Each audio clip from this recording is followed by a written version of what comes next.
আসসালামু আলাইকুম, কেমন আছেন সবাই? আজ আমি এসেছি আপনাদের নতুন কিছু দেখাতে। সরিষা ফুল দেখে ভাবছেন এটা দিয়ে আবার কি করব?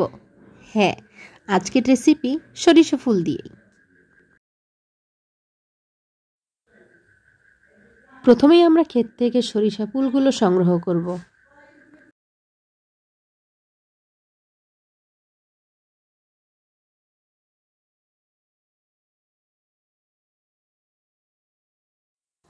আমরা নিয়েছি মাঝারি সাইজের একটি পেঁয়াজ, 2টা কাঁচামরিচ এবং পরিমাণ অনুযায়ী লবণ, সরিষা ফুল এবং একটি ডিম। ফুলগুলো কুচি কুচি করে কেটে নিয়ে তাতে পেঁয়াজ কুচি, কাঁচামরিচ কুচি এবং পরিমাণ অনুযায়ী লবণ দিয়ে দেব।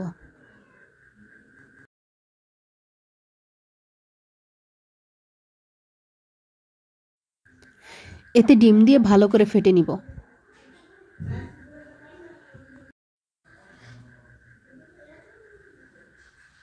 কড়াইয়ে তেল গরম করে ডিমটা ছেড়ে দিব।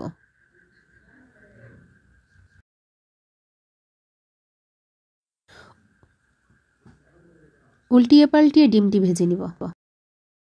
হয়ে গেল আমাদের ডিম ভাজি। আপনি যদি নতুন হয়ে থাকেন তাহলে সাবস্ক্রাইব করবেন। আল্লাহ হাফেজ।